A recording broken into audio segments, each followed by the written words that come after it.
दोस्तों, हर व्यक्ति अपने जीवन में अच्छे या बुरे कर्म करता है, लेकिन अक्सर यह समझ नहीं पाता कि उसके कर्मों का परिणाम क्या होगा। एक पुरानी कहावत है, जैसा बोओगे वैसा ही पाओगे। यह कहानी इसी गहरे सत्य पर आधारित है। यह एक ऐसे व्यक्ति की कथा है जिसने अपने जीवन में अनेक कर्म किए, लेकिन जब वक्त ने अपना खेल खेला तो उसे उसके कर्मों का फल कैसे मिला, यह देखना एक महत्वपूर्ण सीख है। कर्मों की यह अदृश्य धारा चाहे अच्छा हो या बुरा कभी भी अचूक नहीं होती। हर कर्म का फल हमें किसी न किसी रूप में प्राप्त होता है। आज की कहानी एक राजा और ब्राह्मण की है। यह कहानी बड़ी ही शिक्षाप्रद और ज्ञानवर्धक है। मुझे पूरा विश्वास है कि आपको यह कहानी जरूर पसंद आएगी। नमस्कार साथियों, बुद्धा इंस्पायर्ड स्टोरी में आप सभी का दिल से स्वागत है। मित्रों, यह कहानी कर्मों के फल पर आधारित है। तो चलिए बिना टाइम वेस्ट किए कहानी को शुरू करते हैं। बहुत पुराने समय की बात है। एक गांव में एक ब्राह्मण रहता था। वह बहुत ही गरीब था। उसके परिवार में सिर्फ वह और उसकी पत्नी रहती थी। उस ब्राह्मण का नाम तेनाली था और वह ईश्वर का बड़ा ही परम भक्त था। ब्राह्मण के पास पुरोहित के अतिरिक्त और कोई कार्य नहीं था। बस उसी काम से वह किसी तरह अपने घर का गुजारा करता था। उसी नगर में एक राजा रहते थे। राजा विक्रम एक न्यायप्रिय राजा थे। वह अपनी प्रजा को पुत्र जैसा स्नेह करते थे। उनके दरबार में अनेक विद्वान लोग रहते थे। राजा बहुत ही चापलूस और चाटुकार लोगों से हमेशा दूर रहते थे। राजा विक्रम को अपनी प्रजा देवता के समान पूजती थी और उनका जय जयकार करती थी। राजा अपनी प्रजा के दुख तकलीफ का पता लगाने के लिए रात्रि में भेष बदलकर उनके घरों के आसपास घूमते थे, जिससे वह अपनी प्रजा के दुख सुख का सही से पता लगा लेते थे। एक दिन रात्रि के समय राजा विक्रम एक गरीब ब्राह्मण की झोपड़ी के पास से गुजर रहे थे। तभी उनकी नजर एक गरीब ब्राह्मण और ब्राह्मणी पर पड़ी। ब्राह्मण की झोपड़ी में एक छोटा सा दीपक जल रहा था। वह ब्राह्मण अपनी पत्नी से कह रहा था कि अब मैं बहुत बूढ़ा और कमजोर हो गया हूँ। मेरे शरीर में अब इतनी शक्ति नहीं है कि मैंने जजमान के घर पहुंचकर पूजा पाठ कर सकूं, और हमारा कोई पुत्र भी नहीं है जो हमें कमाकर खिला सके। अब तो मेरे पास केवल एक ही रास्ता है कि मैं राजा विक्रम के दरबार में जाऊं।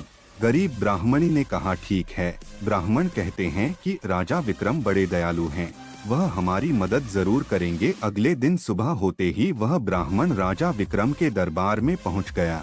राजा को प्रणाम करते हुए ब्राह्मण कहने लगा, महाराज, मैं 80 साल का बूढ़ा और कमजोर व्यक्ति हूँ। ऐसी दशा में मैं खुद कमा नहीं सकता। कहते हैं कि बुढ़ापे का सहारा पुत्र होता है, पर मेरा दुर्भाग्य है, मेरा कोई पुत्र ही नहीं है। अब ऐसी स्थिति में राजन, मुझे 2 वक्त की रोटी भी मिलना मुश्किल है। राजा विक्रम ने उस ब्राह्मण की गरीबी का पता रात्रि में ही लगा लिया था। इसीलिए राजा विक्रम ने 100 सोने और चांदी के 100 सिक्के उस ब्राह्मण को दे दिए। ब्राह्मण के पास अब इतना धन आ चुका था कि वह सुकून पूर्वक अपना जीवन व्यतीत कर सकता था।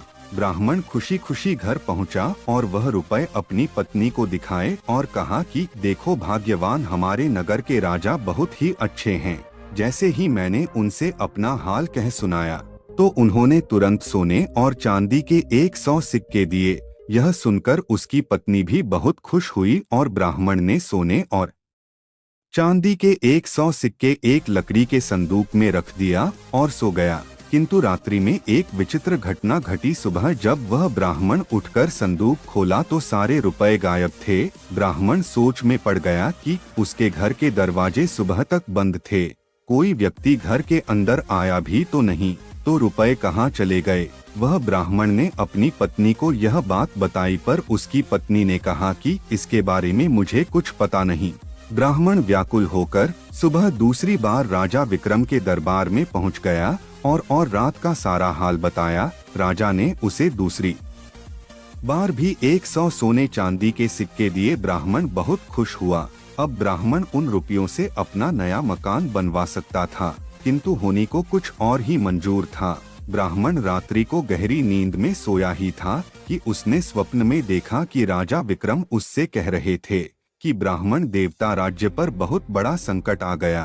मैंने जो धन दिए थे उसे मुझे वापस दे दो। ब्राह्मण ने खुशी खुशी वह रुपए राजा को लौटा दिया। जब सुबह हुई तो ब्राह्मण ने देखा आज भी रुपए गायब थे। ब्राह्मण को कुछ समझ में नहीं आ रहा था कि स्वप्न में लौटाए गए रुपए सचमुच कैसे गायब हो गए। वह गरीब ब्राह्मण सुबह राजा विक्रम के दरबार में पुनः पहुंचा और रात्रि की सारी बात राजा के सम्मुख कह दी। राजा आश्चर्य में पड़ गया। राजा ने अपने मंत्री को आदेश दिया कि 100 सोने व चांदी के सिक्के ब्राह्मण को पुनः दिया जाए। राजा की आज्ञा का पालन हुआ। ब्राह्मण खुशी खुशी घर पहुंचा, लेकिन राजा विक्रम ने निश्चय कर लिया था कि वह आज की रात्रि वह खुद ब्राह्मण की कुटिया के पास पहुंचकर सब कुछ अपने आंखों से देखेगा। रात्रि में राजा जब ब्राह्मण की कुटिया के पास पहुंचा तो रात्रि के तीसरे पहर की घटना देखकर हैरान था। राजा ने देखा कि बिल्कुल उसी की शक्ल सूरत वाला एक व्यक्ति ब्राह्मण की कुटिया में पहुंचकर वह रुपए वापस मांग रहा है। राजा विक्रम ने जब यह देखा तो राजा से रहा नहीं गया। राजा अपने उस हमशक्ल व्यक्ति के पास पहुंचकर कहने लगे कि महाशय, आप कौन है जो इस गरीब ब्राह्मण को दुखी कर रहे हैं? आप राजा नहीं हैं। राजा तो मैं हूँ। आप इस तरह से क्यों इस ब्राह्मण को दुखी कर रहे हैं और मुझे बदनाम कर रहे हैं? राजा के उस हमशक्ल ने राजा से कहा, राजन, आप नहीं जानते कि यह निर्धन ब्राह्मण अपने किए गए कर्मों का फल भोग रहा है। इस ब्राह्मण के रुपए या तो गायब हो जाएंगे या इसका बना बनाया मकान गिर जाएगा। यह इन पैसों का उपयोग नहीं कर पाएगा, क्योंकि सुख इसके भाग्य में है ही नहीं।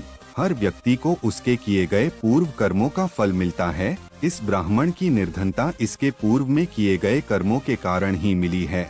राजा विक्रम ने कहा, इसमें कोई संशय नहीं है महाराज, लेकिन मैं आपसे विनती करता हूँ कि इसे कोई दंड ना दे। इसकी करनी का दंड मैं भुगतने के लिए तैयार हूँ। राजा ने बहुत अनुग्रह किया। तब राजा वह हमशक्ल से कहने लगा, राजा होने का दंड तो सबको मिलता है। मनुष्य कर्मों और भाग्य का गुलाम है। तुम्हें भी अपने पूर्व में किए गए कर्मों का फल भोगना पड़ेगा। इससे कोई बच नहीं सकता। इस दुनिया में सबको प्रकृति से लड़ना पड़ता है। यह प्रकृति सबको अच्छा और बुरा अवसर प्रदान करती है। कर्मों का खेल बड़ा ही विचित्र होता है। यह कहकर वह राजा का हमशक्ल गायब हो गया। कुछ समय बीत जाने के बाद एक दिन राजा विक्रम अपने सबसे तेज और ताकतवर घोड़े पर सवार होकर जंगल में सैर करने के लिए निकल गए। राजा के साथ कुछ सिपाही भी थे। सारा दिन जंगल में घूमते घूमते वह अपने राज्य की सीमा पर पहुंच गए। राजा के सिपाही पीछे छूट गए। तभी उस घोड़े ने एक ऊंची पहाड़ी से छलांग लगा दी और राजा पहाड़ की चट्टानों से टकरा गए और वे बेहोश हो गए। जब राजा विक्रम को होश आया तो उन्होंने देखा कि वह पड़ोसी राजा के बड़े भाइयों के कब्जे में है। सिपाहियों ने पूछा कि तुम कौन हो, यहाँ कैसे आए? राजा की जुबान बंद हो गई थी। राजा ने कोई उत्तर नहीं दिया। इस पर सिपाहियों ने राजा को हमलावर शत्रु समझकर मारा पीटा और घायल करके नगर के बाहर सुनसान जगह पर फेंक दिया। तभी उसी राज्य का रहने वाला रघुराम उधर से गुजर रहा था। उसकी नजर राजा पर पड़ी। वह घायल राजा को उठाकर अपने घर ले आया, क्योंकि राजा के भाग्य की विडंबना ही राजा को रघुराम के घर पहुंचा दिया। रघुराम ने राजा की मरहम पट्टी करके राजा को स्वस्थ कर दिया। राजा को जब होश आया तो राजा ने अपने जीवन दाता को देखा, लेकिन राजा तो बेजुबान हो चुका था। रघुराम राजा को देखते ही समझ गया कि वह कोई कुलीन व्यक्ति है जो भाग्य का मारा है, इसलिए इसे शत्रु समझकर पीटा गया है। कुछ दिन बाद ही राजा विक्रम पूर्ण रूप से स्वस्थ हो गए, लेकिन राजा विक्रम यह जानते थे कि सत्यता जानने पर इस राज्य का राजा उन्हें शत्रु समझकर कैद में डाल देगा, इसलिए राजा बहुत चुप रहे। रघुराम ने राजा को कोल्हू बेलने का काम दिया। राजा ने उसे सहज स्वीकार कर लिया। रघुराम खुद भी राजा के साथ कोल्हू का बैल बनता था, किंतु हीरा तो कोयले के बीच भी चमकता है और चिंगारी घोर अंधेरे में भी चमकते हुए दिखाई देती है। रघुराम ने राजा की विशाल बाहें, चौड़ी छाती, चमकता हुआ मस्तक देखकर अनुमान लगाया, यह जो है वह कोई साधारण व्यक्ति नहीं है। राजा विक्रम को अपने जीवन दाता का कर्ज चुकाना था, इसलिए पूर्ण स्वस्थ हो जाने पर भी राजा ने अपना भेद नहीं खोला। एक दिन राजा कोई एक गीत गुनगुना रहे थे। तो वहाँ तेल के लिए आए हुए ग्रामीण ने राजा का गीत सुना। राजा की मधुर आवाज सबके मन को भा गई। फिर जब राजा कोई गीत गाता तो रघुराम के साथ सभी गीत का आनंद लेते थे। उस देश का राजा भी संगीत का बहुत बड़ा प्रेमी था। उसकी राजकुमारी भी संगीत की शिक्षा ले रही थी। उस राज्य के राजा के दरबार में गायकी और नृत्य हुआ करते थे और गाने वालों को उचित इनाम भी दिया जाता था। उस राज्य के राजा के दरबार में संगीत का विशाल आयोजन था। सबसे अच्छे संगीतज्ञ को चुना जाना था। इसी तरह से रघुराम ने अपने दास राजा को तैयार किया और नियत समय पर राजा विक्रम अपने स्वामी रघुराम के साथ उस दरबार में पहुँचे। राजा विक्रम साधारण वस्त्रों में थे, लेकिन उनके शरीर से एक ऊंच चमक रहा था। दरबार में चारों तरफ हर्ष उल्लास था। बड़े बड़े गायकों ने अपना गाना सुनाया, परंतु राजा की बेटी सुजाता अभी भी श्रेष्ठ गायक की तलाश में थी। अंत में कोने में बैठे हुए रघुराम ने राजा विक्रम की तरफ संगीत के लिए इशारा किया। राजा विक्रम ने खड़े होते ही चारों तरफ हाथ जोड़कर अभिवादन करके मंच की तरफ चले। राजा विक्रम ने रघुराम के नौकर के रूप में अपना परिचय दिया और बना उठाकर गाना शुरू किया। दरबार में बैठे हुए सभी लोग मंत्रमुग्ध हो गए। चारों तरफ से वाह वाह की आवाजें आने लगी। राजकुमारी चिल्लाते हुए कहने लगी, महान गायक व श्रेष्ठ गायक। पहली बार खुली सभा में राजकुमारी को इस तरह चिल्लाना राजा और दरबारी को बड़ा अजीब लगा। राजकुमारी पर जैसे संगीत का जादू छा गया था।